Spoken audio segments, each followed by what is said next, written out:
Welcome back to the channel, Adventures Through Climate Change with your host, Trevor Snyder. All right, whatever. Trevor Snyder, and we take an armchair approach to climate change, all sorts of things climate change. But by armchair approach, I mean, I don't get out of this chair. We read articles and watch videos. Yesterday, we watched one, kind of a surprising one on nuclear energy waste by Cleo Abram. And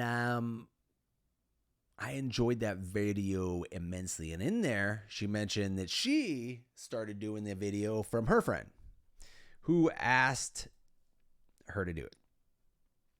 He wanted her to take the opposite approach that he was taking. So this is WTF Happened to Nuclear Energy by Johnny Harris. And he's got quite the subscriber base, 3.93. I just already subscribed and liked not too long ago. This has gotten over 1.1 million views, and he's gone back and forth on on Abrams' video. But this is a long video, 33 minutes, long for me, long for you, perhaps. I'm going to break it down into two parts, maybe two parts, because I tend to do some talking too. So if it's 16 minutes and me doing some talking, it's probably going to be 22 minutes per video. So with that being said, let's get into it, because you know me, I just try to stop and not talk during the videos. For most of human history, our species has been trying to solve the problem of energy. How do we stay warm and cook our food, heat our homes, and later, how do we power our world and communicate with each other? Then, 70 years ago, we found a solution that changed everything, an energy miracle. A giant of limitless power at man's command. We found out how to throw a tiny neutron so hard at a special kind of atom that it would split apart, releasing a huge amount of energy in a chain reaction. First, we mostly used this chain reaction as a weapon. The shadow of the atom bomb has been across all our lives. Okay, we say we used it for that, but the guy that invented the atom bomb, what's his face? He, like, when you hear quotes from him, like, he's like, this is gonna change energy for all the world. Like, we're gonna be able to give the world energy and stuff. And I was just like, this guy is. So yeah, maybe we used it for bombs before we figured out how to use it for nuclear energy. I don't think it was designed for that originally, though, the way this makes it kind of sound. But then, after the war, we started using it for more peaceful things, to solve our age-old energy problem. We learned to control the chain reaction, creating heat to boil water and spin a turbine, and we had electricity. A lot of electricity, all from this tiny amount of fuel. This was the utopian promise of nuclear power, clean energy for all, using the simple power of an atom. Within the atom's heart is not one, but many giants, seeking to provide vast quantities of energy to run the world's machines. And for a while, we loved it. The US started building nuclear power plants all over the country. Power plants started popping up across Japan and Europe. Soon, France will be getting nearly 3/4 of their power from nuclear energy. All this in a time of oil crisis, when fossil fuels are expensive and getting scarce. The power of the atom was bringing peace and prosperity, abundance. But then, nuclear turned from darling to outcast. There has been a nuclear accident in the Soviet Union. A state of emergency in two of the country's nuclear reactors. The worst nuclear reactor accident to date. Chernobyl. Today, nuclear power is in decline.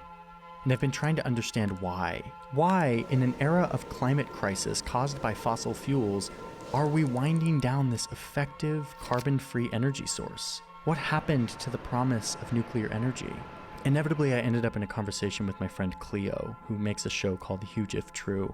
She's someone who's reported on this a bunch before and was the perfect person to talk to help me sort this out. Why is nuclear energy not like the saving grace of our civilization? We like sort of gave up. And I don't understand why, and I want to understand why. This is a great story, yes. I've looked into this in some ways for various videos, but I've never gone straight at it. I've never done the like, what the heck happened with nuclear video. I feel like I will have a clearer version of this story if we can do it sort of tag team. Are we gonna do the cynic optimist thing? Maybe, yes. Here's the plan. I'm going to go down the rabbit hole on why people are afraid of nuclear energy. Like, what is the actual deal here? What are the events and the things that freak us all out? And I'm gonna figure out, okay, so what do we do about that? How do we use nuclear in the future? And we can compare notes to look at, like, is there a future for this technology, and should we actually be as afraid as we are? Awesome. All right. Let's do it. Okay. Wonder if they talk about All Japan. right. Boy, I know so much more about nuclear energy than I did a few weeks ago, and I'm very excited to share it with you. And Cleo is actually on her way right now. Like, she's about to show up to the studio, and we're going to do a little show and tell explainer, and it's going to be very exciting. But first, I need to thank the sponsor of today's video, which is Grammarly. Grammarly is something I've been using for ages. It's like a tool that helps my spelling and grammar be better when I'm writing emails and stuff. But they just came out with something new. It's called Grammarly Go, and it leverages the power of generative AI, the thing we've all been hearing about, to make your writing better on whatever platform you're writing on. You can tell Grammarly Go that you want to make your writing more exciting, more professional, shorter. And it integrates with all the platforms that all of us rely on, from Google Docs to Gmail to LinkedIn to whatever. Wherever you are on your internet browser, Grammarly Go is there to make your writing faster and better. A really common prompt for me lately is video titles. I will ask, like, what are 10 video titles for my video about X, Y, and Z? And I get really solid responses. We all know that generative AI is magic, and with Grammarly Go, that magic can be applied to your writing. The other really cool thing is that it rewrites things. Like, if you write something and you're like, I want this to sound more professional, or I want this to, like, sound more formal, you literally just highlight it and click a button, and it will spice up your writing in whatever direction you need it to. Grammarly Go is a very cool application of AI that is from a company that I've already been using for years and already know is very legit, which is Grammarly. So I'm super into it. You'll be amazed at what you can do with this thing. So there's a link in my description. It's grammarly.com/Johnny Harris. Clicking that link helps support this channel, but it also gets you 20% off Grammarly Premium. What this is Grammarly, the main product, which is the thing that underlines when you misspell a word or when your grammar could be better, plus Grammarly Go, which is this new version of Grammarly that uses the power of generative AI. 20% off, it's very affordable, and it really can change your world. So thank you, Grammarly, for sponsoring today's video. I think Cleo's gonna be here very soon. I can't wait to show you what we learned about nuclear energy. Let's go. Do you know the US solar company's nasty little secret? It turns out if you live in Florida, they have to. You know where I live? Oh my God, you made it. Hi. Welcome to our studio. Hi. Hi. I suppose that's normal background radiation, the kind you find in any well-maintained nuclear facility. Just some radioactive waste. But what exactly is nuclear energy? I don't know, but I know someone who does. Okay, let's do this. We went deep in this on very different sort of aspects of nuclear energy, but we agreed upon 3 major buckets that are the reasons we believe that nuclear has not sort of become the promise of the future. Let's call them nuclear's 3 big problems, and they are accidents, waste, and cost. You understand these 3, and you really understand nuclear's big issue or nuclear's big solutions. I want to start with accidents, because accidents really are, I think, the biggest, most powerful thing in our popular imagination of why nuclear is scary. Totally. When you think of nuclear power plants, at least for me, I thought of like Chernobyl. Chernobyl is this really scary event that happened in Ukraine in the late 80s when a nuclear reactor melted down and then exploded and spewed radioactive material invisibly into the sky. Hundreds of thousands of people had to evacuate, and it turned the entire area into this like toxic wasteland, and it just has this very sort of scary apocalyptic energy to it. I mean, it's the reason why it's like the subject of this really popular HBO show. Chernobyl led to the death of hundreds of people. I think a lot of people think it's like tens of thousands of people. It was really hundreds of people. From radiation. Radiation, exactly. And then shortened some of their lives. A lot of people were displaced. They had to leave, and that causes a huge disruption and is a major human cost. The numbers aren't massive here compared to other disasters that occur, but it's the spectacle of it. Like, you see this and you see what radiation does. Radiation is this really weird It's not even really the spectacle. We still can't go there. There's so much radiation in Chernobyl. It's like it's just a wasteland. They're showing pictures of it. That I mean, they go there, but they go there with full suits on and whatnot. So it's this perception, but it's actually like some legit issues with it just being a nuclear waste land now. Invisible thing that like you can't see, but like suddenly if you're exposed to it in high doses, it can start to like break down the very building blocks of your cells and just sort of deteriorate your body like from the inside. Like, it's really sort of gruesome and hard to think about and look at. And I think that leaves an impression on people. This isn't the only event that has happened. Here in the United States, we had a nuclear accident at 3 Mile Island. 147,000 people had to temporarily evacuate. It led to no deaths, but I think that's surprising for a lot of people. I think it is too, again, because of the spectacle. More recently, there was a nuclear disaster, the third sort of big one in Japan. After an earthquake off the coast of Japan, it created this like massive tsunami that washed up onto Fukushima, and there was a nuclear plant there that got completely overrun and broken down and had another meltdown. Okay, but it's not just accidents. Think about having this invisible, scary thing called radiation. And if you are someone who wants to do harm and you get your hands on this stuff, you can turn it into a weapon. And you're not even talking about controlling nuclear proliferation by focusing on where people get uranium and enrichment and all of that. You're focusing on once nuclear power plants are built, there's a security risk. Absolutely. And you see this in like polls and stuff. You have this public opinion poll here in the United States that asks Americans if they think we should use nuclear at all. Not like, should it be the #1 source or should we invest in it? It's, should we even use it as one of our sources? And look, almost 50% of people don't think we should even have it at all. Like, we should do away with nuclear power. It's perfectly split. Yeah, it's a 50-50. The percentage of people who say that nuclear power is safe is going down every year and is at 47%. What happened in 2011? That's Fukushima. And it did in me too. Like, I feel this. I feel this association with nuclear power because of these events. This is Japan, and nuclear is in yellow. Right after Fukushima, you see that nuclear power in Japan just gets kind of squashed. Yeah.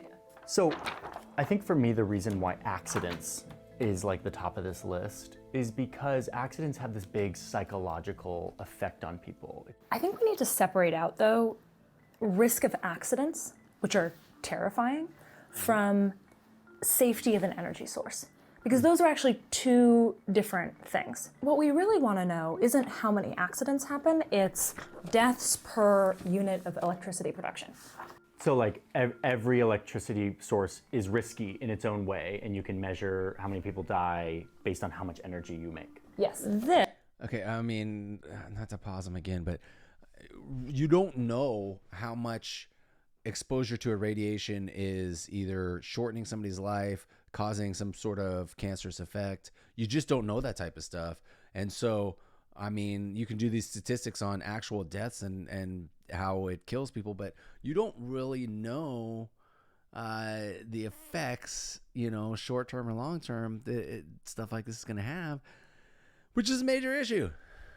This is the data for solar, nuclear, wind, and hydropower. Okay. So what you can see is that they don't have that many deaths per unit of electricity production. What this is saying is that these are all really, really safe energy sources. Mm-hmm. And nuclear is between solar and wind.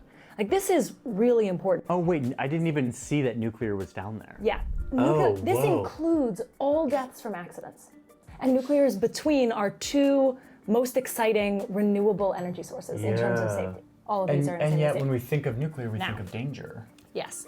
If you think about our energy mix, how much power we get from different sources of energy. It has issues. Holy shit. That is fossil fuels. Here's the data that really drove this home for me. So our Walden data, that's the source of the chart that I just showed, did a calculation to really show people how this affects actual humans. So what they did is they set up a town called Euroville. This is a hypothetical town of 150,000 people. Nice. And Euroville uses 1 terawatt hour of electricity per year. If you powered Euroville for 1 year with just coal, This is the number of citizens of Euroville that would die. If you chose oil, if you powered Euroville... How are they dying? I guess I'm confused. So maybe they are taking into account lung disease, or are those mining accidents? I don't quite... What are those deaths attributed to besides coal?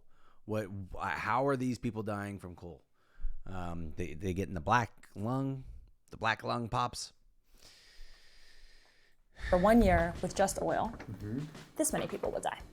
Coal is actually 25, oil is 18. Okay. This is just 1 year of powering a town of 150,000 people. Those are real humans with families and lives and, how are they dying? And jobs. If you chose gas... You got a ricotta with Calbani, Italy's #1 cheese brand. When you want junk to disappear, yes! All you have to do is point. 3 people. If you chose hydropower, 1 person. If you chose wind, nuclear, or solar, it would take 25 years for 1 person to die. 25 years. I think it is totally understandable to focus on how scary accidents are. I don't mean to say, like, look at this data, like we're so irrational. Yeah. But I do think that if we really cared about human lives, we would be paying a lot more attention to how many people fossil fuels kill, and we would be trying really, really hard to replace fossil fuels with wind, nuclear, solar, or hydropower as fast as humanly possible. And this is before we get to climate change. Yeah. This is just production of these energy sources. Yeah. It's not the carbon ramifications. That's another reason, but it's separate from this. I think it's that the accidents are just inherently scary in the same way that like a plane crash is scary. It's a spectacle. Yeah. Coal and oil is like car crashes. It happens way more, but we don't really pay attention. Just genuinely surprised. I would have guessed nuclear was higher up. I really would have. After the question of actual deaths from nuclear power and other energy sources, there's also this question of a fear of radiation. You see it in the headlines all the time about living next to a nuclear plant or working in a nuclear plant or whatever. Yep.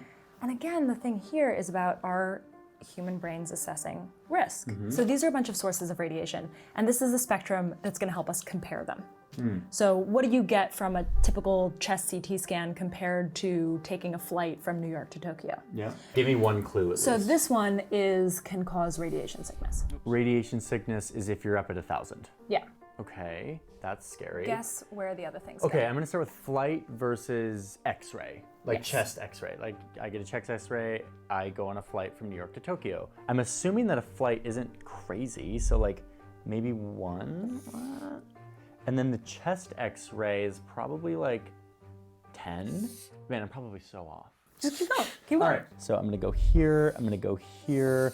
Did I do them all? So what I'm seeing from your guesses are you are aware that we get radiation from all kinds of stuff, from flying, from chest CTs, from chest X-rays, all of that. But you have an impression that if you live next to a nuclear power plant or if you work in a nuclear power plant, you're like signing up for more radiation. And it's probably not like crazy, you're gonna get cancer, but like you're getting a little bit more radiation than if you're just like living way far away. Right. Okay, here are the real answers. So a couple things make total sense. The annual amount received by a worker in a nuclear power plant is lower than the maximum annual dose. We get that. But a typical dose from living within a few kilometers of an operating nuclear power plant for 1 year is less than a typical chest X-ray and way less than a typical chest CT scan and less than a flight from New York to Tokyo. Wow, living next to it for a year. You're living next to it for an entire year, and in one like 10-hour flight, you are getting more radiation exposure. A lot more. And also, this one is super important. This is the average total dose from natural background radiation. This is what all of us are getting, no matter what, from living on Earth in our particular solar system. That is significantly more than living next to a nuclear power plant, working within a nuclear power plant. The major lesson from all of this is most of the radiation exposure that you'll get in your life will be from plane trips and X-rays and natural background radiation, even if you lived right next to a nuclear power plant, even if you worked in a nuclear power plant. Wow. Okay, let's stop that there. I feel like that's a good spot to stop. We're halfway, basically. Pretty good video. I mean, I just got a lot of questions on this one. I didn't have as many questions on Cleo's, but you know, I mean, it was a shorter video. It was more concise. It was kind of newer stuff to me. This is interesting. I just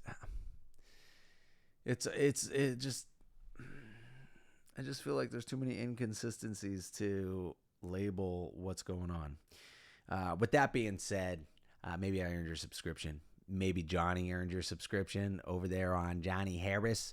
And I appreciate you guys. I appreciate you so much. Please lay down a comment, you know, shoot me an email and let me know what to watch in the future. I hope to catch you on the next video.